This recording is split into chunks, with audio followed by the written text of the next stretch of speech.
what's up, y'all? It's your boy Bruhman from the Fifth Floor, back for another episode of the Dress Code Podcast, alongside my co-host, the lovely, the stylish local, hello. aka Ashley.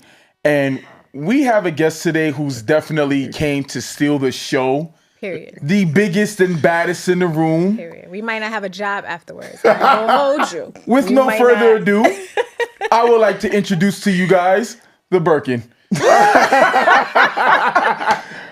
Birkin, say hello so to the people. Bonjour. Alongside his owner, Neil. How y'all doing? How's it going? My That brother is Neil, so how are funny. you? Thank you for coming up on the good. show. I'm good. Thanks for having me. I'm really excited to be here. I'm so excited. And I don't even know if I'm more excited about the blazer or like Neil actually sitting. I had to put on my glasses for this one. Well, you know, y'all said it was a dress code. My favorite right? shade of pink. My favorite shade of pink. I love it. Obsessed. Valentino pink. Shout out to Pia Yes, Paolo. we love a good Valentino pink. Excuse me. Now, I'm honored because we didn't even have to do the work to reach out. He saw a clip that we posted and he said, I need to get on there. Yeah. And when you have somebody who's so well-versed, well-knowledged, and has so much to add to the conversation about what we do here on the Dress Code Podcast, such as Neil, it's really an honor to have you up here to join in this conversation with us. We have our fashion geek over here, Ashley. I can't wait to see y'all band to go back and forth. And I know I'm finna learn something new today. So that's Valentino pink, you said. Valentino Yeah. pink. Valentino pink. So it used to be red. Red used Yeah. to be their color. Okay. And then it switched to Not pink. cerulean. No, not Not cerulean. cerulean, okay.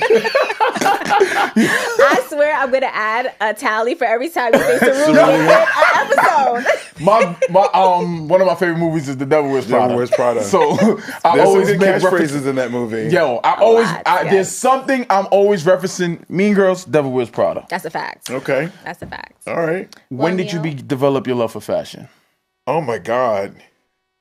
I'm a kid of the 80s, Caribbean parents, Trinidadian mother, Jamaican father. Hey. Lord, how did that happen? So fashion is just something that they both did. I grew up on Church Avenue. Jesus. When I That's say that, I right. mean I grew up in Bed-Stuy. Our house was in Bed-Stuy on Sumter Street. But my dad owns to this day a record store on Church Avenue between 94th and 95th. Get the fuck out of here. That's my dad. Wait, You across from don't the see the post face? office? You don't see the face? Wow. That is my father. Wait. So Is that the grew one up across on from the post 95th office? closest mic. So Yo! rewind. wild. That entire block from where Linden Boulevard turns into Church, Yes. all the way down to I think like 96. My family owned in the 80s. Wow. So as like the years go on, they started to sell things or whatever. And when my dad met my mom, they both worked there.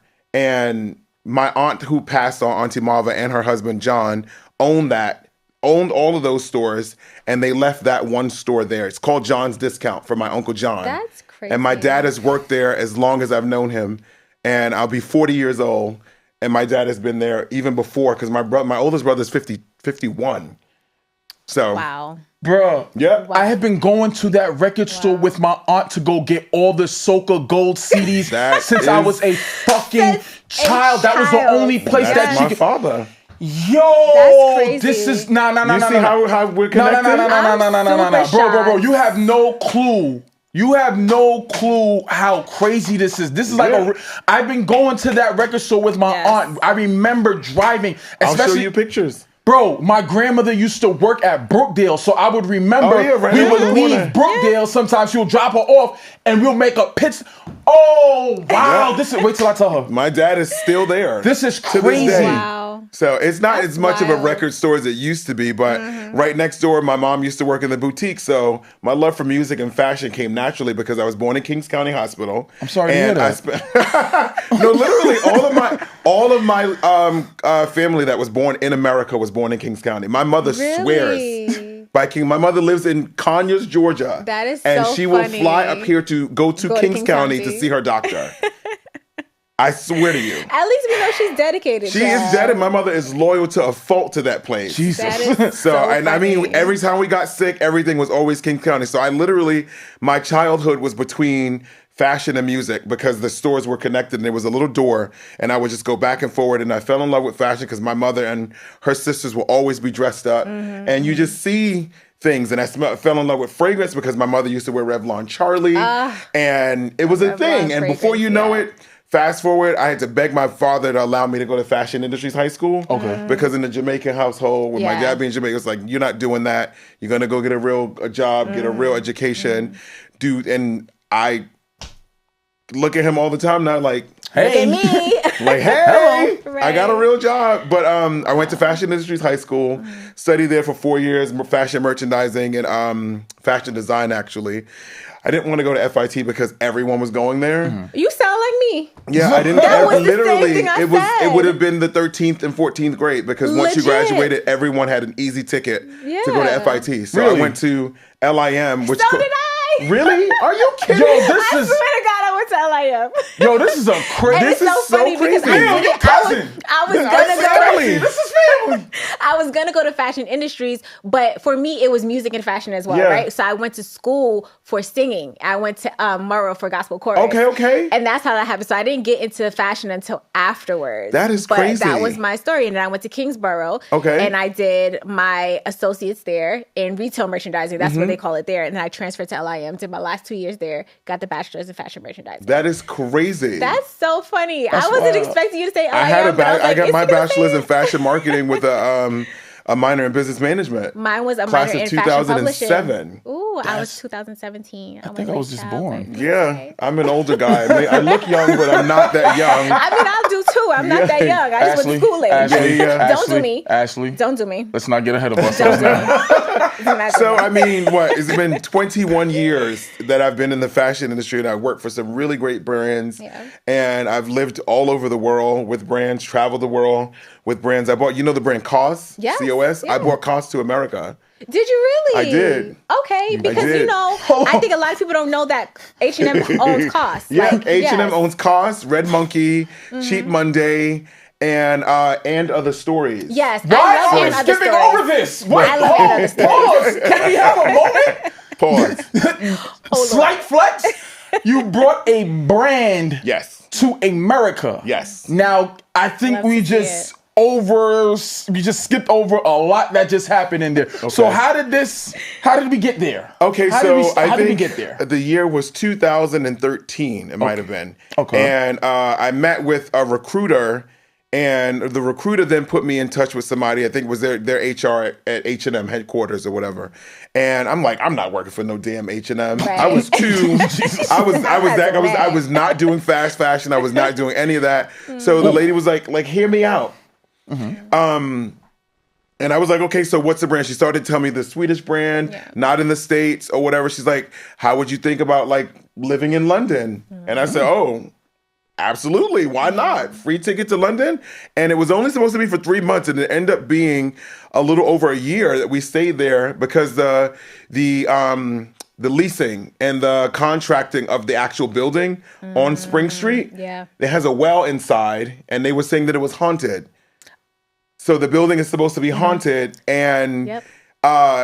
they kept pushing the date back. So while they were pushing the date back, we were traveling all throughout Europe. We did London, Ireland, then we came back to California, Chicago, Miami, and we were just doing all these rounds because we worked for them, but they didn't have any space. place to pay us. So they was like, "Oh, you're gonna work for this money." So we did a bunch of training, and then we went back and then opened up the store in California first, and then opened up New York. Yo, I have goosebumps right now because, growing up, my mother always used to tell me, because I wanted to go to school for broadcast communications. I wanted to be a sports broadcaster. And my mother always knew I had a thing with talking, and I never shut the fuck up as a kid in communications. Still don't. So very true. So she will always tell me, you need to go do this internship, this internship. But my self-esteem was so low, and being in the hood so much and being around so much negativity, I will always say, why would they pick me? They not gonna pick me. It's not gonna be me. It's never gonna be me. You feel me? Like, they gonna go get somebody from this. They gonna get somebody from over there. They gonna get somebody from over yonder.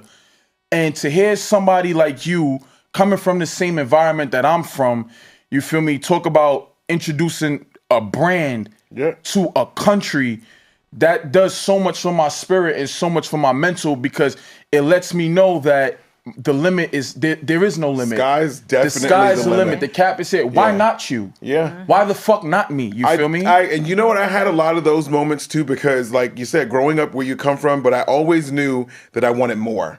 Yes. I didn't grow up, like, we didn't grow up poor. My dad worked every day, to this day, still working 7 days a week, 365, open to close. And I saw his work ethic and I'm like, okay, if he can get what he got for that, what do I get if I just push a little bit further? And I'll tell you a trick that a lot of people in the industry, they told me not to do it, but I jumped around a lot.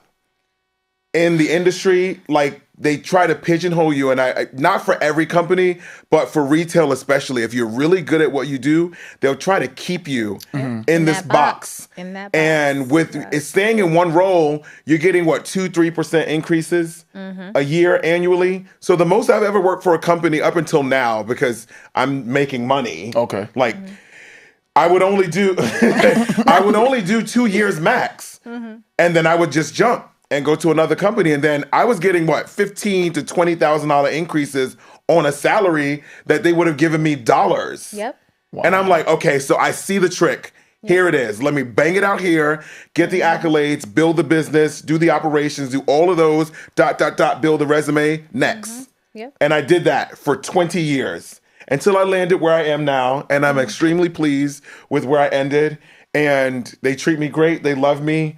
I travel the world again. The only thing is that back to those things where you go in these rooms and there's a bunch of people in this room or in these rooms, and then you look around and they're your peers, but they're not your peers. Gotcha. Yep.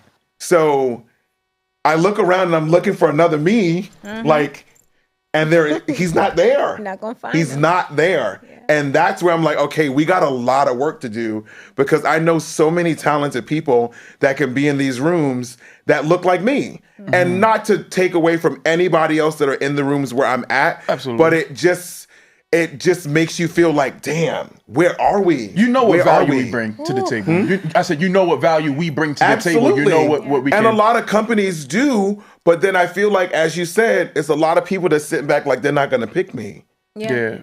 And you don't even go for the role, right? Because you already have that attitude. Or like, they're not you gonna go pick for me. the role, you're promised something, and people blow smoke up your ass, Yeah. and then you get there and nothing happens. Because Right. this happened to me, and that's kind of where I felt like, okay, what's the point of me even doing this, or Yeah. like working so hard, or doing my best? Because clearly you know what I can do, right? You see what I can do, but then when it comes down to giving me what I deserve for that job, I'm not visible, Right. kind of. And it's unfortunate, because I think, like, just in fashion in general, I feel like I've always been looking for another me. Yeah. And like, even in school, in my classes, I was almost always the only Black girl. Like, and it's uncomfortable sometimes. LIM, same. Yeah, it's uncomfortable sometimes, because it's just like, well, damn.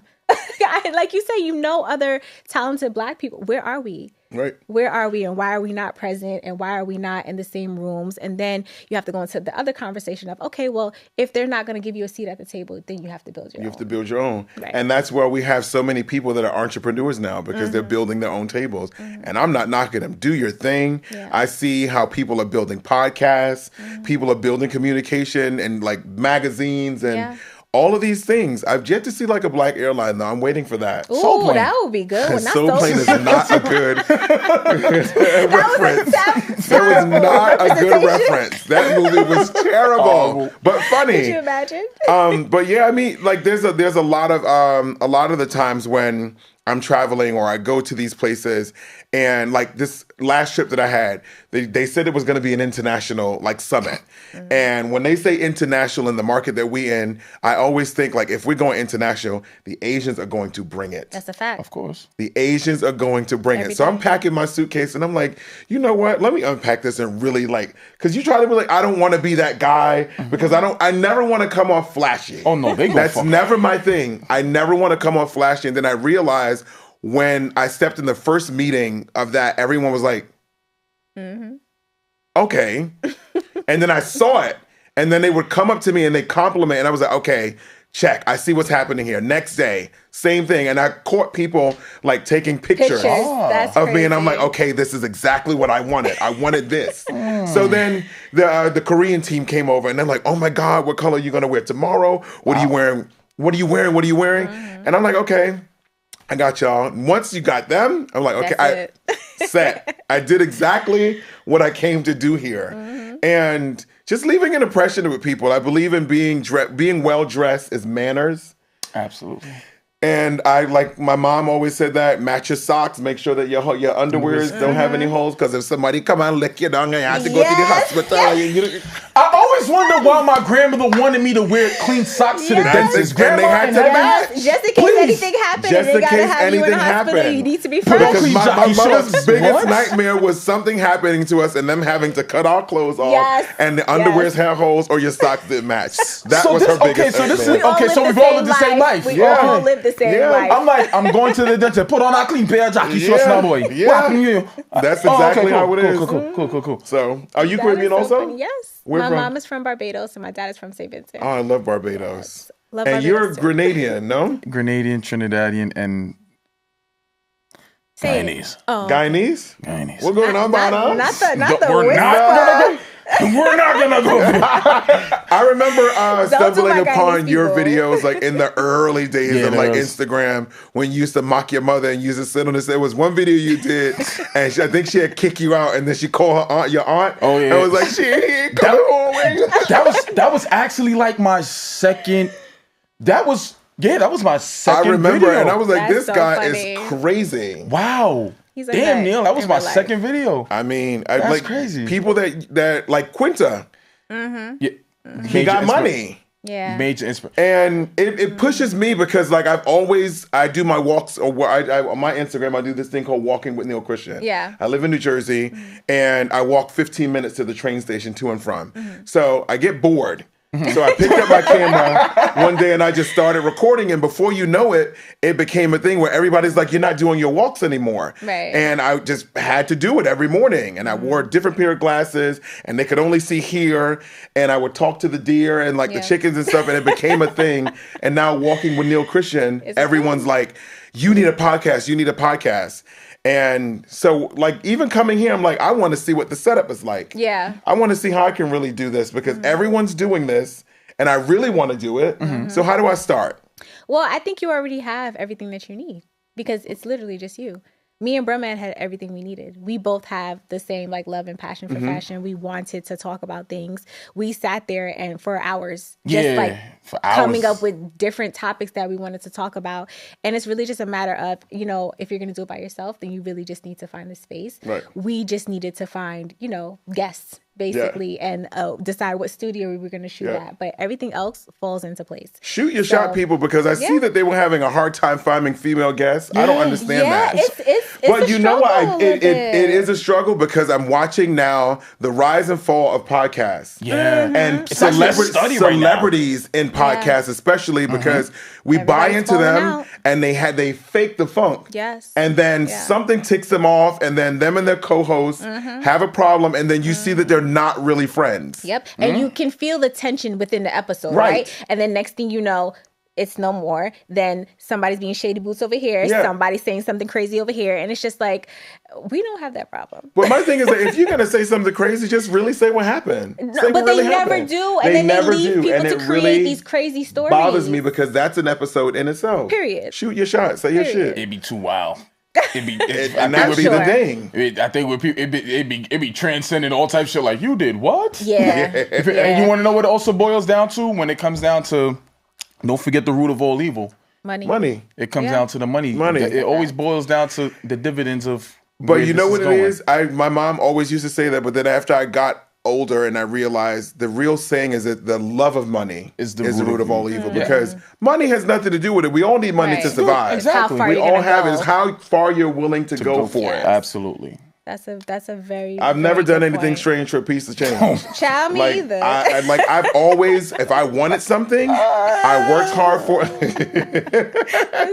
If I wanted something, I worked hard for it. I've like sold everything. I even started like during COVID. We made candles. Yeah. My husband and I, we make candles, and his childhood name is Junebug, and my name is Neil. So we have a brand called Junil. Went down, did the LLC, and Love to now see everything it. that we own is under that LLC. So Yes, Junil yes. Enterprises owns that, owns Campbell Mass, and everything else that we're gonna do is gonna be under Junil Enterprises. Two things. Yeah. Mass camp? I am Campbell Mass. Two things. Two things. We just opened up another door. Pandora, two things. I was never looking at JB and thinking he made fucking candles. He doesn't. He doesn't. Okay, And here's the thing.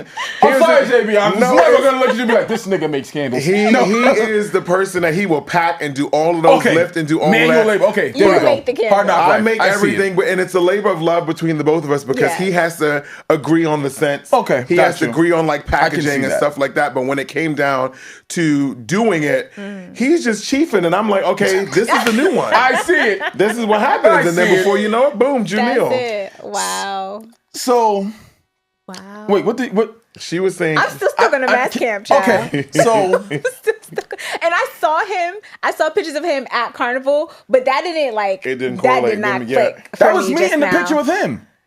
No, when wait, he played mass with us. really? So Yes. his girlfriend is my partner. Oh, We work together. That's how he was in the costume. Okay. This makes sense. Are you going to Barbados? We are going to Barbados, but we're not doing Barbados mass yet. Okay. It's a thing Okay. with them, and they are really Okay. like the people that are from there. I think Crave is one of the biggest ones. Crave, and then Aura. another one that it's another one that's really big. So unless and a lot of them don't do sections. Right. So if you get in them, they own your section, and I don't want anyone to own. I know that's what right. I do. That's fair. Let me say something. As soon as you decide that you're getting in there and you figure everything out, call me. Yeah, it's a slow crawl because I tell Kira and my best friend who does all of our operations that the people that are in Carnival, they gatekeep because a lot of people see it as just a cash grab. Right. So when we got into it, I met Kira. It was 2000, I think in 2017, Labor Day 2017, we played with Strange and we saw both. She was playing mass, and I've never met her before, and I was playing mass like years because my dad used to have a truck on Eastern Parkway. Okay. John's Discount. And then we saw how the operations and how they did things and the response that they gave when it came to customer service, when it came to taking ownership and accountability, and how they dealt with people's money. Right. So now we have a thing where Carnival is an influence, and people are spending thousands of dollars to go. $1 million industry. Did you It's see a the numbers? $1 million industry. You saw the numbers? Yeah. I didn't see. $63 million generated We're for in there. Trinidad And 30 if- for Jamaica. And Wow. if they do not take control of it, I'm sorry, but China will own Carnival.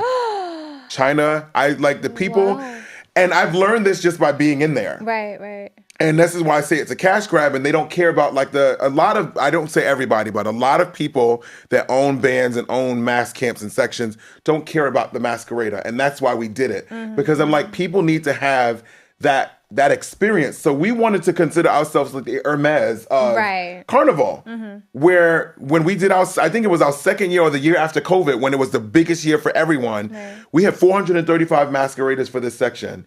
And we literally got on the phone and called everyone.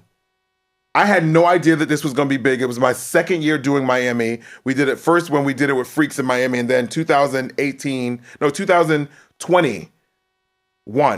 2021 happened. This was the first carnival after COVID for America because everything was shut down. Trinidad did happen, and then everything shut down. So we got partnered with a guy in Trinidad.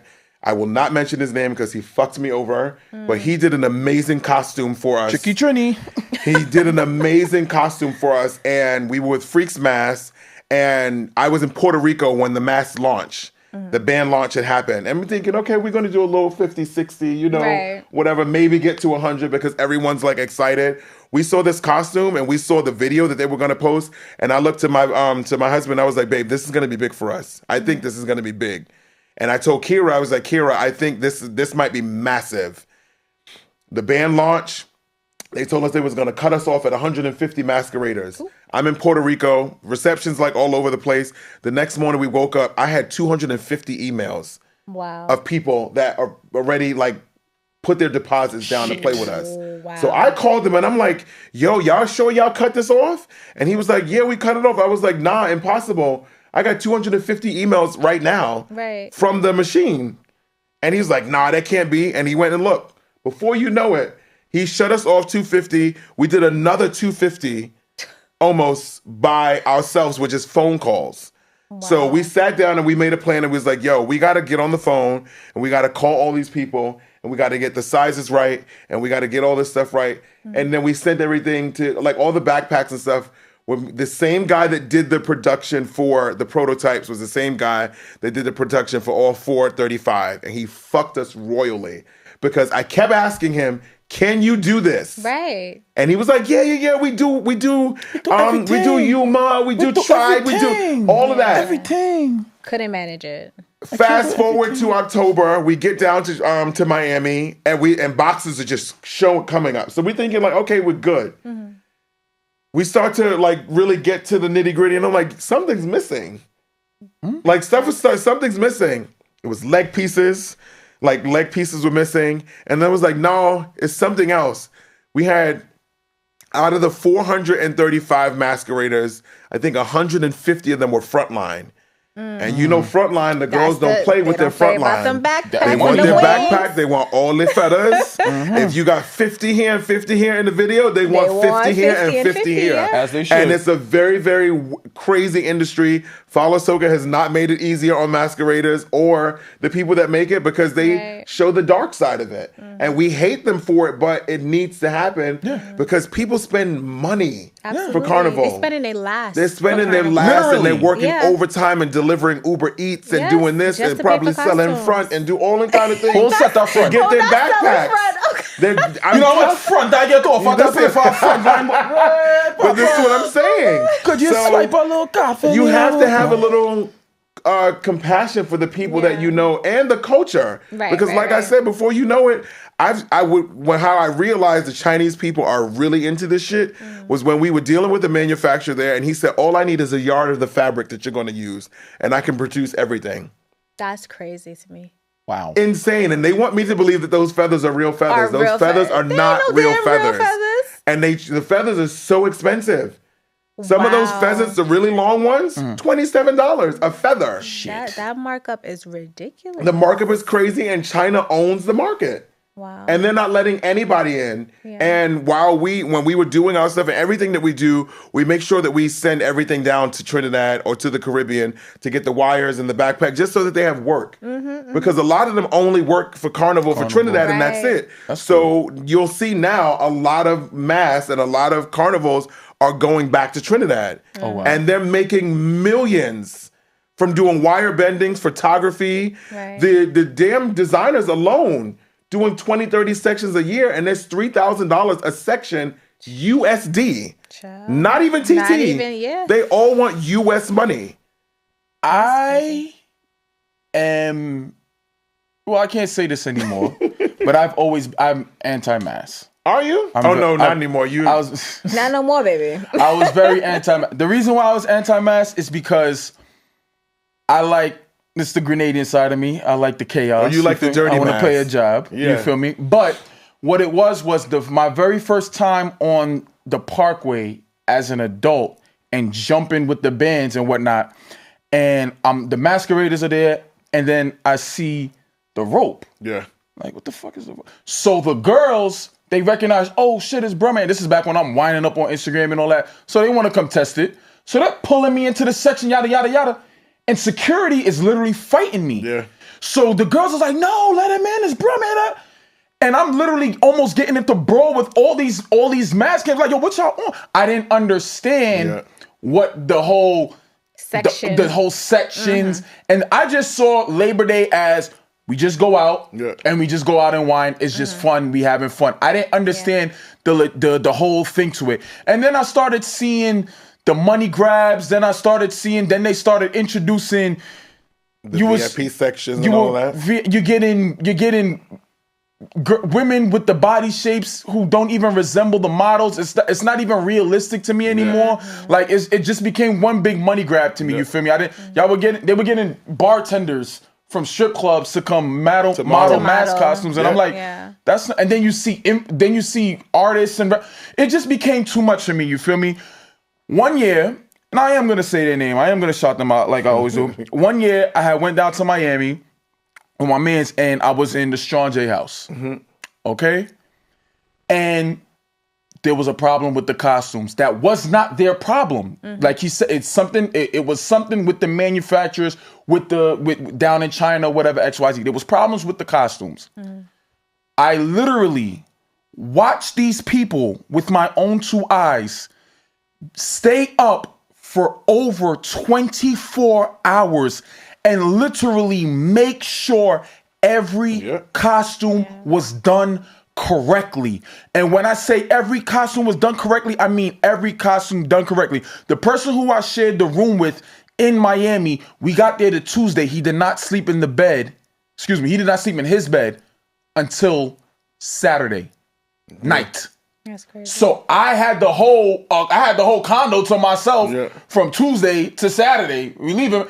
They was in the room. They was at the house, the mass camp house, fixing costumes. And that is when I sat back and I developed the respect. And then I realized you will always see pages like Follow Soca and all these other blogs talking about the dark side you see, excuse me. I won't even involve Follow Soca in the pages. The comments. Oh, you fuck up my costume, and oh, you ain't give me this, and oh, you ain't give me that. And it's 50-50 on this because I feel like the mass camps are not transparent. You guys are taking this they're doing this old West Indian thing where you're treating the masqueraders as if they're children. You're the adult. I don't have to explain myself to you. Right, and that's the problem. That's the problem. It's a huge problem. You feel me? So it's so and so and so. So they're not telling. I feel like if I am a mass camp and you invested in my brand and something goes wrong, tell the people what happened. Listen, we outsourced for your costumes. We paid, we gave them this. This is the, here goes a bill, here goes a this, here goes a that. We sent them this. You post your receipts. And this is what they said. Oh gosh, all they do, that's all, yeah. Oh you my Give God, updates in real time. And that's what we pride ourselves on doing. They go vex. But one thing with the West Indian, if you explain to me, they'll understand. And you let me know what I go vex for now. They dragged me that same year. They dragged me because there was this one young lady that didn't get her costume, and the girls that was in our mass camp was going, not even our girls, but the masqueraders was going to beat her up. She apparently what she does is that. You know exactly. It's all going to come back to you. This is definitely starting to click for me because I definitely saw that video. So there was this girl that made the video, and she sits at home and she critiques things and like restaurants, nail salons, all this stuff. And she was one of our masqueraders.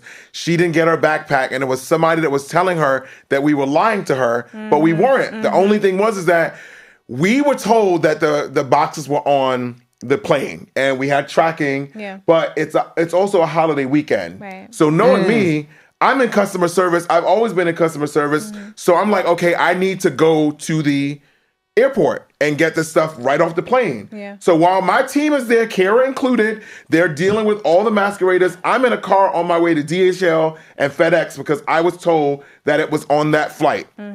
It wasn't. So we had 56 or something frontline girls that didn't get their backpacks. And backpacks are like $600, $700. Yes. So these girls are not hearing that. They don't want to hear that, but I'm telling them, hey, I had the way bill. It's not my fault. Like they told me this is the date it was shipped. All of that. This girl went on and she put on Follow Soca and she's like, she actually gave the address to where our Airbnb was. And that's what fucked my head up because I'm like, nah, no, I'm from the hood. You playing with people's lives. That's not. We're in this Airbnb. It's 9 of us in there. Like my family's in there, and there's females in here. Like my cousins and them were staying in Miami, but we were in Fort Lauderdale. So when I saw that, I kind of like flipped out, and I'm like, this bum bitch gave my address out. Like the Brooklyn came out. I'm ready to call everybody that I know in Miami to post up outside. Because now we don't know What's going how on, crazy people are getting over costumes. That's wild. So Follow Soca got that one snippet of me calling the girl a bum bitch, and they ran that. But you see what's so crazy how people don't tell the whole story. They never told the whole story, and I never spoke about that. And Freaks Mask and all of those people try to shut me up. The guy who messed us up, his name is Douglas. He's in Trinidad. He got over $70,000 for me to make these costumes, and I paid this man in full. Wow. And all of those girls that missed their backpacks and their leg pieces, I sat up for months. And it got so bad to the point where they were doing the, when you call your bank and you complain to say the service wasn't or you didn't get your thing. Fraud. The fraud or the chargebacks. Yeah. Chargebacks. So they shut my business account down because it looked like fraudulent activities. Yes. So I had to go through Stripe with that, and then I had to go to Chase and show them everything, and then they started to releasing the funds. But every masquerader that did not get their backpack or their leg pieces, we forwarded all their money. And everyone still got paid because I'm like, I can't have that on my name. Yeah. No. But they literally, everyone was like, oh, don't respond. I'm like, no.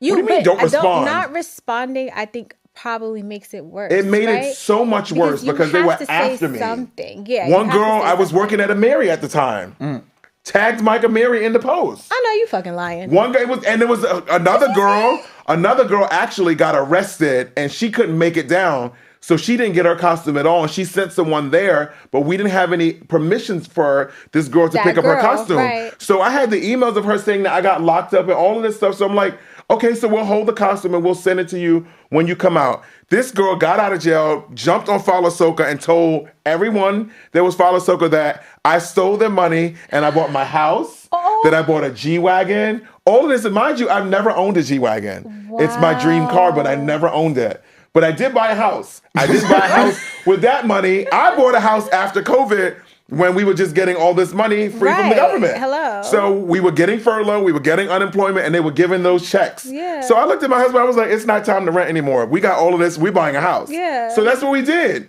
And it just so happened to be the year after all of this happened. So damn. I just looked fucked up in the carnival industry, but I redeemed myself.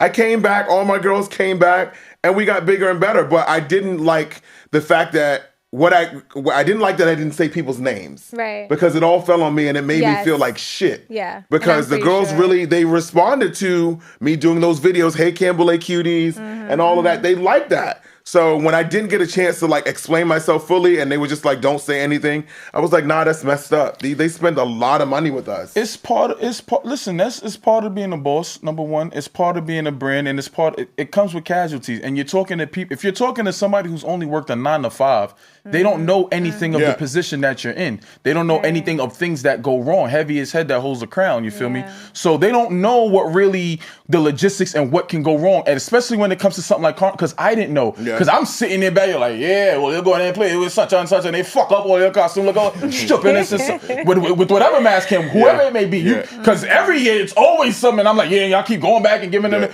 it's a money grab. But it took me actually having to sit in a house and watch it, and watching somebody not sleep. Shout out to Caprice, not sleep and yelling at.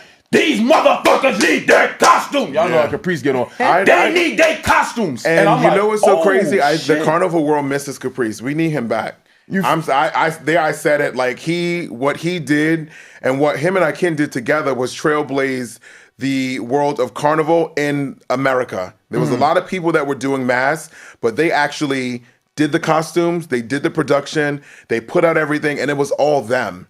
And no outsourcing. And I'm telling you, he went, for anybody who played with them, I'm letting you know I made a post about it on Instagram. They went hard for you. They go in the behind the scenes. Because Caprice didn't even know who the fuck I was. Yeah. He didn't know who I was. But it wasn't until people are walking in the house and looking over like, the fuck is Bruhman doing here? And it was like, who the fuck is Bruhman? You feel me? But I'm just saying it's just like a fly on the wall, just watching everything go. I'm like, everything happen. Oh, so this is how this shit be going down. You hearing about this mass camp? They're I didn't even know that the feathers have to go through. Y'all don't even know this. Customs. Your feathers have to go through customs. Yeah, you gotta And clear if you don't know the right person in Miami airport for customs, guess who's not getting their shit first? Nobody. Guess who's not getting it at all? Yeah. And it's some people that actually that are working customs that are enemies of other bands, and it's a really, really tricky world. Messy. So y'all thinking people is You have no it's idea. Very messy. You have no That's idea. crazy. the devil wears Prada of the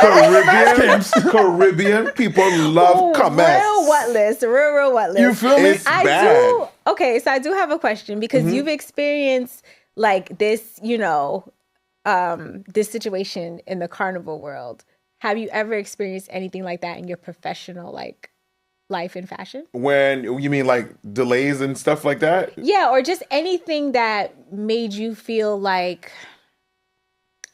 way you felt with this whole carnival situation. Like, people not understanding you, or people possibly just thinking that you did something that you didn't do. Right. Or, yeah. Okay, I mean, this was one that was really recent. So I opened Mike Amiri, the Amiri store. I remember that day too. Yeah, I opened the Amiri store in Soho, and that process was right after COVID, right during the PPP money when they were making bank in California. They flew me out to interview me. I met with the whole team or whatever in California, and came back.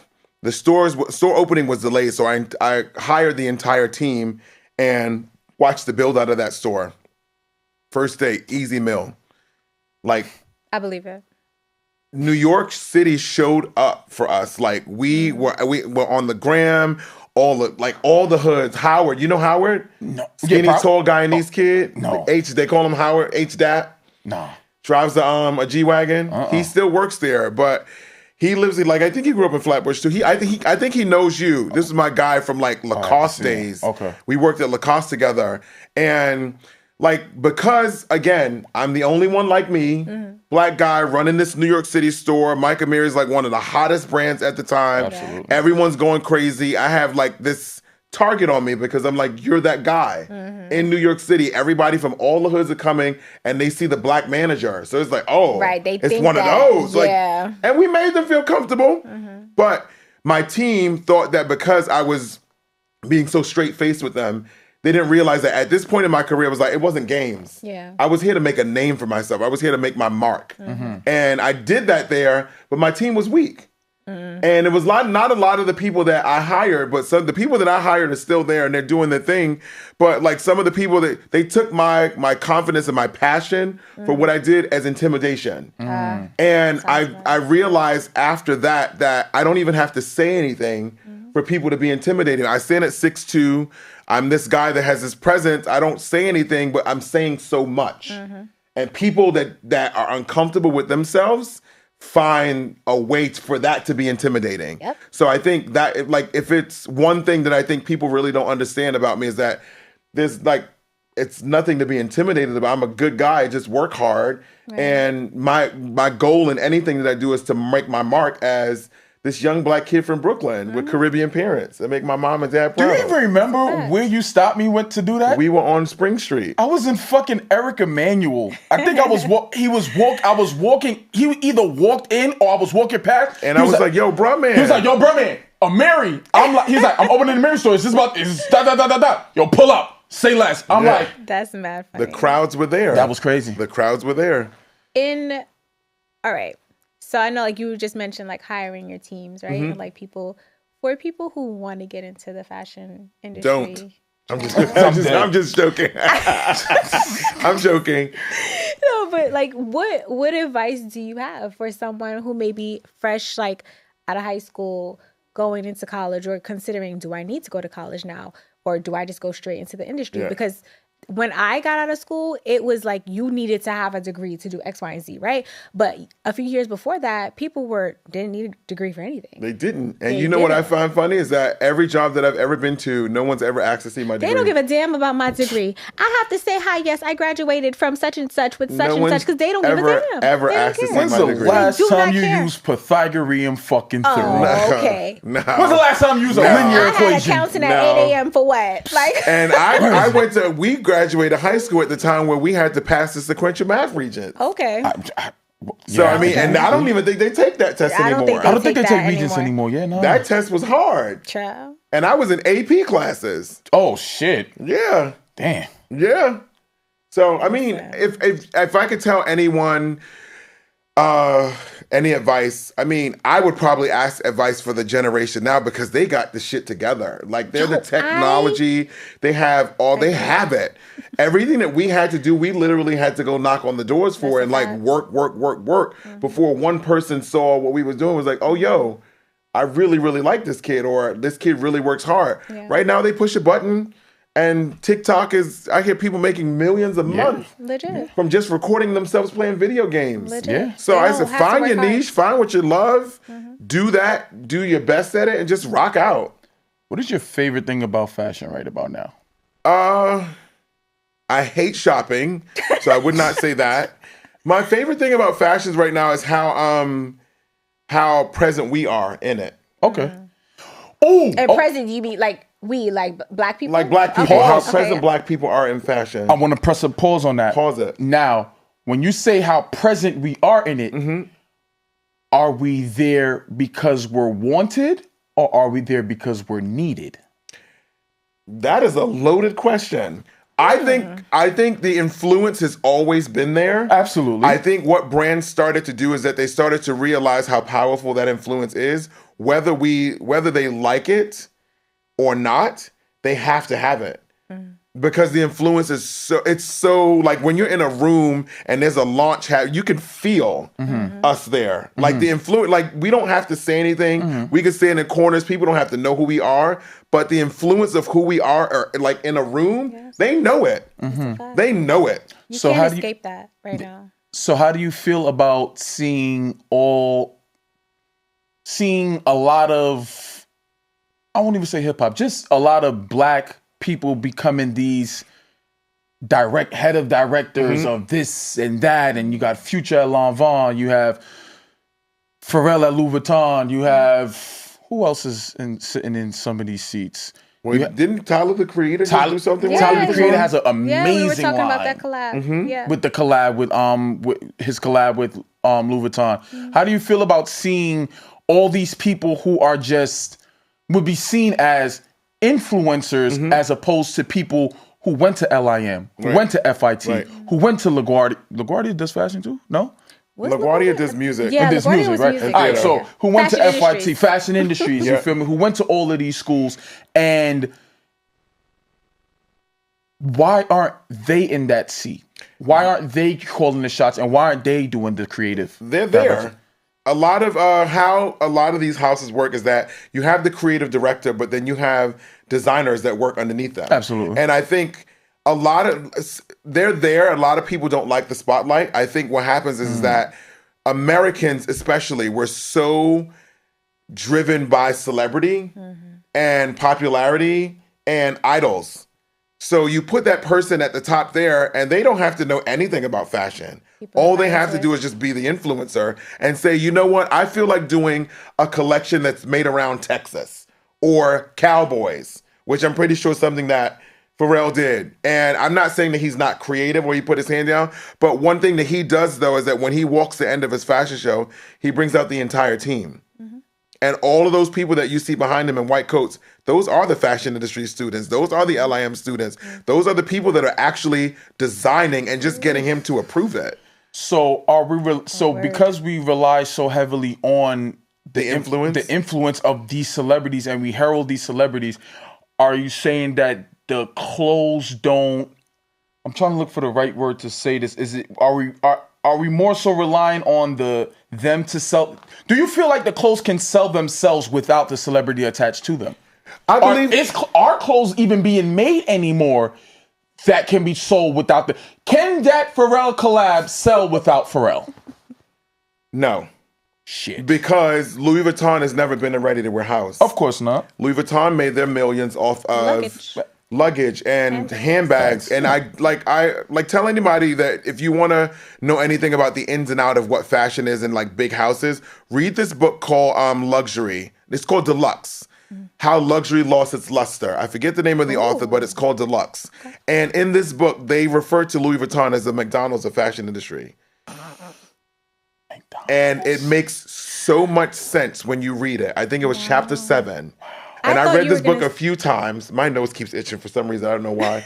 But I read this book a few times, and they refer to Louis Vuitton as the McDonald's of the luxury sectors. Interesting. And why is that? Because it's fast fashion, just with a high price point. Over Balenciaga? Over Balenciaga, because what Balenciaga was, I guess, when this book came out. Okay, yeah. Balenciaga was still a couture house where before Demna came in there and made it what it is today.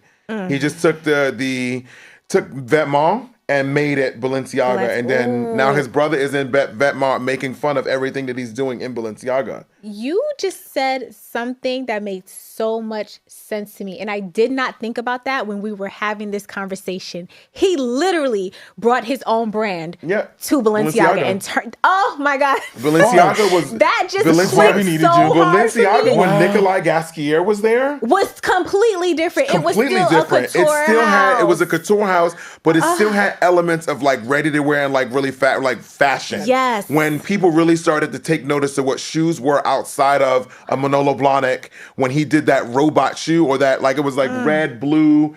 It was like almost a robot. And Beyonce, I think, was the only person I think that I've ever seen wore the shoe. And it was like stacked.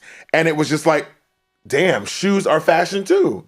Wow. And it became a thing. I'm not gonna hold you. Very mind blown right now. That just because that my just head. clicks. Because I call those an aha aha moment. Baby, because now when you look at when I look at Balenciaga, all I do see is Vetements. Oh, because you know what's so crazy? I completely forgot that Demna was came there? from Vetements. Yeah. I completely forgot about that. I'm so focused on the bullshit that he's doing right now at Balenciaga. I completely forgot about that. Christopher Balenciaga is rolling in his grave. And I say every single chance I get, he's rolling in his grave because this is crazy. Even the couture that they do, and you have to think about what couture actually is. I've seen couture.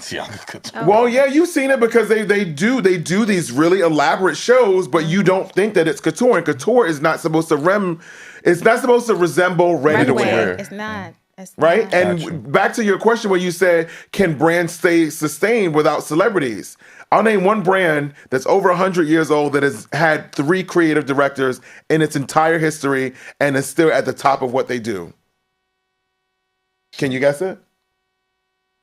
I think I have a guess, but I don't want to say it. Chanel. Okay, yeah. I was going to say Chanel. I was going to say Chanel. But I was like, am I bugging? Chanel has only had Coco Chanel herself, Karl Lagerfeld, and now Virginie Viard. Virginie, yeah. That's actually a fact. And it is still at the top of what they do. And that's because I think they just stay away from celebrities and that influence because they look at just studying what they do and seeing the things and how they move. Even with Virginie getting the criticism that she gets sometimes, she stays so close to what the DNA is, even sprinkling herself in there a little bit. But people have to remember, like I flew to Paris and I went to the couture show for Chanel this past couture season, and the affinity that people have for that brand in Europe is mind blowing. Oh yeah, it's unmatched. Mind blowing. Yeah. When I tell you, like, every woman had a Chanel bag. Every woman had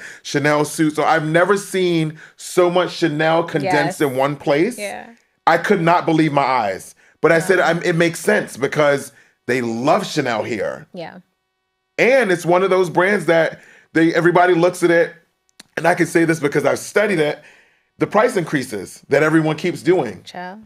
I ask around, and you have to ask these questions. You have to do their research. A lot of times they don't speak about it, but the reason why they do their price increases is because if they realize that people travel, right? And you can go to Europe, you can go to London, and you can get your stuff. And because you're not a resident there, you don't have to pay their taxes. Yes. And the taxes there already in the prices. So what people were doing was flying over there, shopping crazy, coming back home and getting a shit ton of VAT tax back. So what they did is, how do we now match this so that a woman that shops in New York City and a woman that shops in China or London pays the same price? We level the price. So now that anywhere that you travel, the Chanel bags are the same price. And I believe, if I'm not mistaken, and don't quote me on this, I believe they're the only brand that does that. Wow. So while everybody's looking at it and social media is taking it, the product is going down and the quality of the product is going down. I have never seen someone with a damaged Chanel bag. It's the influencers now that they go out and they buy their first one, and they're so loud on the social medias. And it may be a one-off because everything, it's like people hand make these. Yeah. So it's going to be a flaw sometimes. Yeah. That's why they focus so much on after sales. Right. Name one luxury company that does not have a banging after sale. That's fair. You can come in, we believe in our product that much that we'll take it back and we'll fix it for you. And we'll fix it for you, right.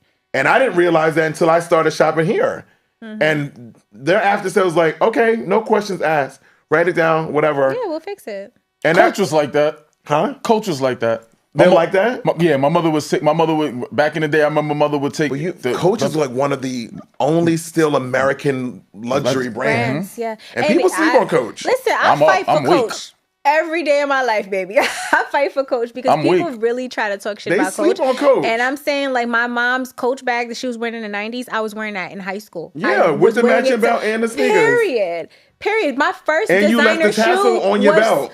Coach Skippies. Okay, I took my good up money that I got from my first job at TGI Fridays. I was a hostess, and I bought my first pair of shoes, and it was those Coach Skippies. Which one? Them things into the ground. Sure was. Wow. Sure was. There's Coach belts with the tassel. I remember them. Yes, but it's just like it makes a lot of sense. I'm just thinking about what you were saying with the, like, can you have a brand, you know, like, without the influencer, right? But I think it depends on who you're targeting. And I think that right now, a lot of the targeting is happening for people who care about the influencers.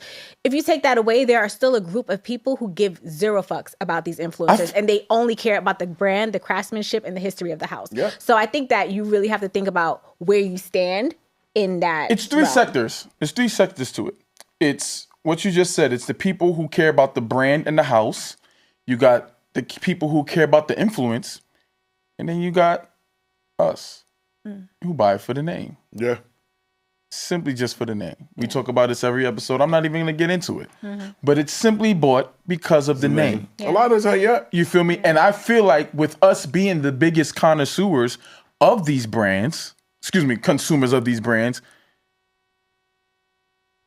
it all relies on us. It does. And I think a lot of the time, like a lot more so now, people are paying attention to that. But again, because we believe in the celebrities have to talk about that more. And they're not going to. Look at, that first collection that Pharrell did at Louis Vuitton. Insane. Like, when nobody didn't ask questions, you saw his show, and it was literally like the BET and Source Awards. No one questioned it. But it was it creative? Was it brand new? No, it wasn't brand new, because his runway show was the exact same runway show that Mike Amiri did 3 years prior. But no one saw that. No one said anything because he's Pharrell. And this was the first show, but the clothes was a lot different. And he put a stamp on their ready-to-wear because no one, and I'll say this again, no one was checking for Louis Vuitton ready-to-wear. Ever. After Marc Jacobs left, ever. Ready-to-wear was done for them. As far as when I have to get out of this frame of thinking, because I still know people who would deadass be in the hood who would make who would still go on their birthday, get a full Damier shirt with the Damier this, you feel me? Because it's Damier, not because it was anybody groundbreaking. Exactly. So it was just that, but I'm thinking of 1 and 2 people. So I'm not even thinking of, okay, that's 1 and 2 people who deadass invested in Louis Vuitton ready to wear. But there's 82 other 100 million people out there who just don't give a shit about it. Think the rise and fall of Burberry. Baby showers. Niggas. Think the rise and fall of Burberry. We literally call it the baby shower shirt, which is crazy because Burberry is a house with so much history, and to think that it has been reduced to a baby shower shirt is wild. But have you ever seen their house in London? Only in our community, It's ego. Because what Burberry did as a company was that Christopher Bailey, who was so ahead of his time, he invented Poursome, brought Poursome forward, and made it a thing. What happened to that? It didn't sell. It did not sell. It wasn't the price point? The price point and the actual design of it. If it was right now, Poursome would be flying off the shelf. So what happened was that Christopher Bailey was the creative director and the CEO at Burberry for years. But again, greed and ego. They had these things where they didn't want him to have both titles. And then you have to think about it. This is a strong British heritage brand Legit. Yes. that had like a culture around it like no others, where you had the Brits that wore it for one reason, the blacks that wore it, and the blacks and Americans that wore it for another reason, and it was just explosive. That check was like beyond. Anywhere that you saw it, you knew exactly where it was. If somebody posted, you know he was the father at this baby shower. Yep. Who the father? And exactly. And it became like Easter outfits. It became like all the kids in your picture, the Christmas photos, all of that. Christopher Bailey wanted to continue to be that, and they didn't want him to. So what did they do? They stripped the title, gave it to two people, and then you had a bunch of, I think they were Italians, right? Riccardo Tisci's Italian. Is he? Yeah. It sounds Italian. Yeah, Riccardo. I feel like Ricardo is Italian. They were all Italians that came in after Christopher Bailey was an Italian CEO, Italian president, and they brought on Riccardo Tisci. I kind of liked his reign. I kind of liked his thing at Burberry. Here we go with this. So what he did was he bought Givenchy to Burberry. We liked more. We liked him at Givenchy. We loved him at because Givenchy was a house that was Yeah. still doing couture. He was an actual designer. We didn't need a designer with couture background at Burberry. You needed someone that was going to keep the history and to keep it going as to where it was going. You didn't need to get too creative. And that's what he did. He got too creative with the heritage brand like that. And also, I think when you think about it, right? English people are not like that. No. They're very different consumer. Yes, they're very clean cut, straight to the point. They like what they like. And that's it. You got to go back to the heritage. That's what they want. That's they all want they to come want. to Burberry. They know what they're looking for. They're going to get the trench. They're going to get whatever it is that they're getting. The and trench that's is it. such a staple. The trench was a staple. iconic. And I then think when it's he still came iconic. in, he wanted to take away the trench. What? Which is crazy. He wanted to Which is dumb down the crazy. trench because there was, I think, 250 different designs or different variation of the trench coat, and he wanted to dumb it down to just the 4. And I was like, see? no, you have to have You have options to of keep what that. the people wanted. And now Yeah. you have this guy, Matthew Williams, there. Yeah. That's who's Williamson? there? Williamson? Matthew Williams. Or something like that. He was the guy that was at Bottega. Oh, Daniel. Daniel Lee. Is that who's at Daniel Bottega? Lee. Yes, he's Yeah, at Daniel Burberry Lee. now. Right. Yeah. You know why he got fired from Bottega? Bottega? Well, because he was trying to do, what was he trying No, to he was change? calling people niggas. That's what was. See, this one. It's the backstory. Well, I'm a nigga in Bottega then. What people not saying that, like, but this is the rumor was that he was in a meeting and he was saying he was calling people niggers. Wow. Hardy But Yards? again, With an A or ER? this is what allegedly we have to say that allegedly this was the reason why. Because I'll be a nigga. I mean, The fact I that we believe always it. ask A or ER is I'll be If a it's a nigga in some pedables, but I'm not going to be a Hardy Yards. So pedables. again, these are the things that fly under the radar, and if you're in fashion, you hear these things, and people talk about it, and it just never came out. because I wanted to know what was the reason. I was It trying makes to me find so that out. mad that child. all of these designers get a pass, but when John Galliano did what John Oh, Galliano did, they tore that man to shreds. crucified him. They tore him to shreds. me up. And Galliano is He a was fucking drunk. genius. In a restaurant in Paris, and he was talking to a lady. Anti-Semitic, was it? Yeah, he was saying Yes. Jewish like rhetoric to this woman. And who was he? And someone he was the amazing creative genius behind the rise of Christian Dior. Yeah. Oh my God. Oh, God Like- damn. Oh my God. Like not early Christian Dior, but Like, you know, the best 90s Christian good, Dior. good Christian Logo Dior Ron- think time. Foxy Brown Christian Christian Dior. yes. That was him. The Rasta bag. All of that. Damn. The When I say saddle genius, bag, the denim, Genius. everything. Carrie Bradshaw, Sex and the Yes. City. But That's if you Galliano, want to think, yeah. if like your audience is people like us, if you want to think who John Galliano was, think Foxy Brown, Hot Spot. Period. Anything Foxy, because they actually brought her on Oh, wow. to model for them. She was like- she yeah, was she was in his the- she was in muse. ads. She was his Yeah. muse. She was Foxy in Brown, think John Galliano. That's it. And And then it's they so took that because he funny, was in the restaurant drunk off Yeah. his shit and was saying anti-Semitic things to. When I say the way they did this man, they Crucified him. tore him into pieces, baby. And where's he now? Into pieces. He's at Margiela now, but it took him a long time to get back because Like- LVMH owns Christian Dior. And Once you black Bernard belt, it's Arnault, like- and once you get that That's it. sort of thing, it's like off with your head. You That's gotta. it. To the guillotine. It's just it's bad for business, and you have to think like a businessman. This man is running like billions and billions of dollars. He can't have one of his biggest names out there like that. Looking they only buy crazy Tory and making Burch. their brand crazy. They only buy Tory Burch and Kate Spade. It'd be all right. Nah, We could lose that. They were after him. They hung him. Like they hung his ass. It was bad. Wow. It was bad. And I remember seeing it and I was like, damn, this is not going to end well. Like when it first came out, I was like, oh, because you know what it is? It's so funny. Like with stuff like that, I find that people, it's an uproar, right? Yeah.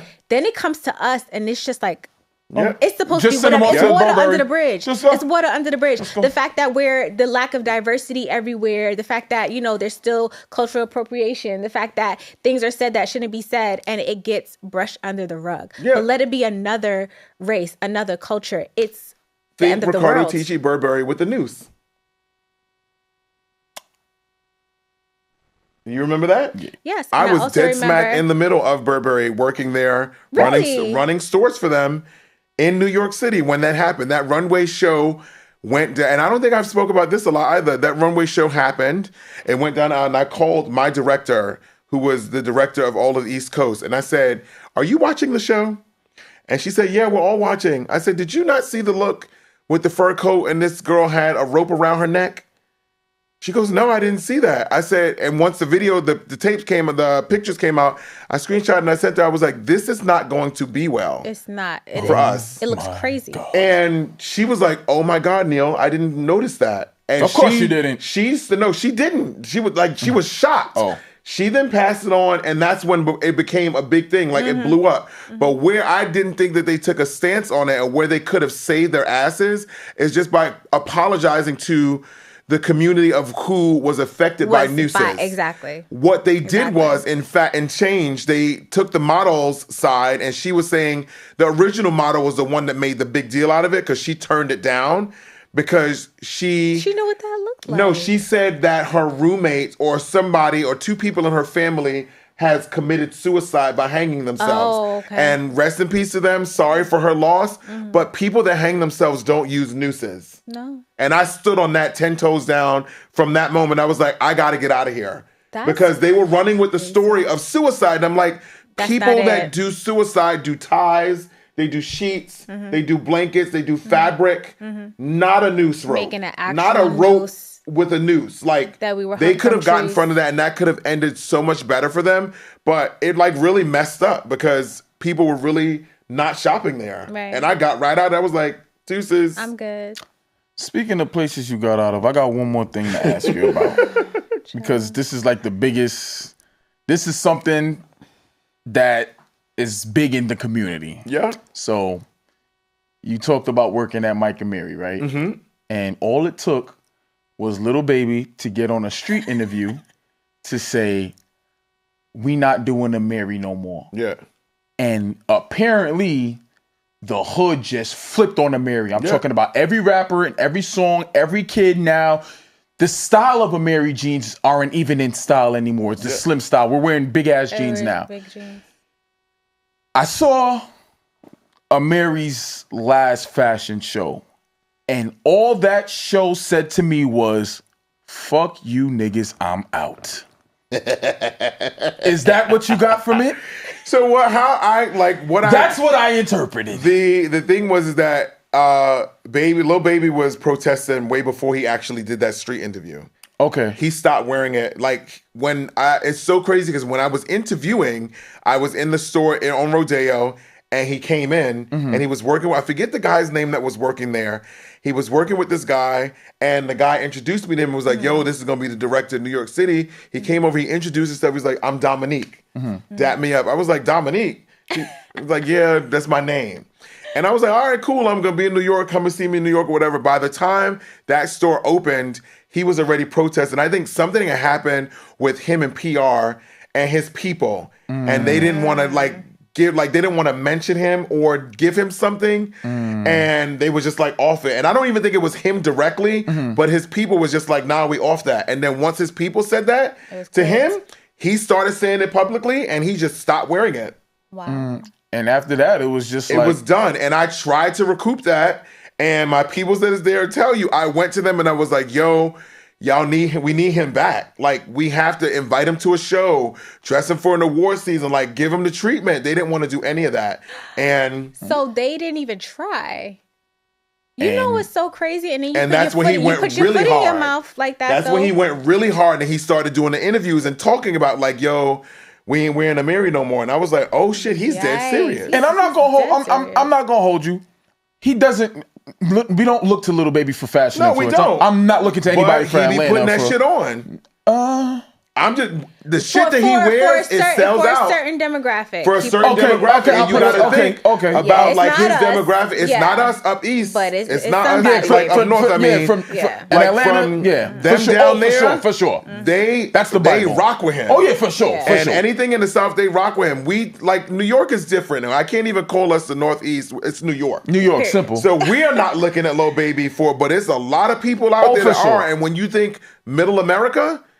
These little white boys in these small towns. Okay. That's who's paying attention. That's who's paying attention to him. He got the swag that they want. Yeah. For sure. For sure. So with that, now, do you feel like that the last show that he did was like, fuck y'all. I really feel like he said, I'm okay. Y'all don't fuck with me no more. I think it was a long time coming with him because even when I was there, he started doing a lot of clothes that were actually ready to wear clothes. Okay. And it was like he was not focused on the denim at all. And my thought was like, you can never give up on your DNA. You can never give up on Louis Vuitton was never not do the Damier logo. They will never not do their monogram. Chanel will never not do tweed. You can't give up where you started and what people know you as. So when he was not putting any denim down the runway, I told my friends, I was like, yeah, it's gonna be hell. Y'all not gonna sell this. Yikes. So now if you walk by in a Mary's store, or you going to, who do you see in there? You see a lot of Spanish guys. But the clothing, the Bad Bunnies. It's beautiful though. It's really good. But it's beautiful. Not the audience it's not the audience that it's not the PPP audience. Absolutely. Oh shit. The PPP Y'all niggas about to be mad at that one. Don't be mad at it, because I mean, I was dead smack in the middle of it. I never ever will forget that time in retail. I was actually at Jimmy Choo, which was 2 doors down from Christian Dior, and nobody on Mercer Street. Is that Mercer? Prince Street. Was it Green? Green Street. Green. Nobody on Green Street was making money. And when I tell you the niggas was outside Dior, lined up. For sure. In the cold, they was lined up in their car taking numbers. For sure. Dior and Louis Vuitton, the only 2 on that block that was making money, and they're both LVMH. So that PPP money was serious for some brands. For sure. And they'll never make those numbers again. For sure. I think one of my friends that was working there said that it was a girl that came in and shot up to their VIC list in like no time. I think she was getting invited to like all the shows and all the events and stuff. They were trying to figure out who she was. Money. She was spending all the money, and she became like one of their top clients. She was buying all slippers. I love that for her. That's crazy. And probably went to all the nail salons. VIC, buying people don't know what that means. It's fucking wild. People don't know what that means. Wild I'm telling you. You know what? You have to sell a client for them to become a VIC. You got to sell. And she became a VIC for that's shoes crazy and slippers. And I'm pretty sure every girl in Brooklyn, every girl in the Bronx, every girl in Harlem knew her name, and she was selling all of them. Wow. Yeah. Wow. You know what, Neil? I wish we had more time with you. I swear to God, because I can always come back. You're always welcome back. You might have to be a repeat offender. I can always come back. Mr. Berkeley, we have a lot to thank you for your time here. The conversations are endless when it comes around, like, because I love this shit. Like, I love fashion. Yeah, no, and there are a lot of things that I really want to like deep dive into for sure with you, because I know that you will understand, and I know that you also have just knowledge to give people things that, and you know, I think a lot of people still do not view fashion as like a real thing, a real career, right? When I used to tell people I was going to school for fashion, a lot of people would turn up their nose and be like, oh, okay, or why didn't you go into the medical field? Why didn't you be a nurse? Because I didn't fucking want to. Yeah. Like that, I'm not excited about that. When the hot something come out, they need a little something. Okay, you coming to me for style advice. You're coming to me to help you purchase, but you have some things to say. you have some things to say, and I think everybody needs to hear them. I'm here. Just be call back. me. I'll be back. Yeah, You'll we're be back. gonna do this. We have a lot. We have so. I feel like we have so much to talk Yes, about. we really do. I mean, I just- get high off of conversations around that stuff Same. because there's so much that happens in the industry on a day to day that people just don't know. And this all is you gotta what we do need. Yes. is read Business of Fashion, read WWD. Yes. It's all there. Yes, it's all there. It is. That's why I follow both of the pages. Yeah. Because even if you don't want to get a full subscription, you could just subscribe to the page. And you could just know, like, every the day they pinpoints. post everything. You can repost it. You can read it. You can figure it out. But it's all there for you. All the information's there. Yeah. But I prefer you guys come and watch the Just Go podcast. I Period. think so Social too, news. because then you can see Period. my wardrobe. Because I'm going to dress up to come I know here. I was that's just telling right. Ashley, I know that's right. I don't get to Could you dress up imagine anymore. him and Delroy on an episode together? Oh my Book God. us. When I say a little bit of heaven, a little bit of Book heaven. us. Wow, you just did something there. Yo. I'm so excited. We just gonna put that in the atmosphere. Neil, it's been a pleasure having you on the Yes. podcast. It's been a pleasure to be It's here. funny that we got to go off into two tangents about. We started off talking about fashion, and we got into soca, then we got right back into fashion. Yeah, that's because And it's it all the always same. fun. It's all the Yes. same. Yes. But we want to thank Absolutely. y'all for tuning into another episode of the Just Go podcast. It's your boy Bruhman from the 5th floor, alongside the lovely, the stylish local, and we're out.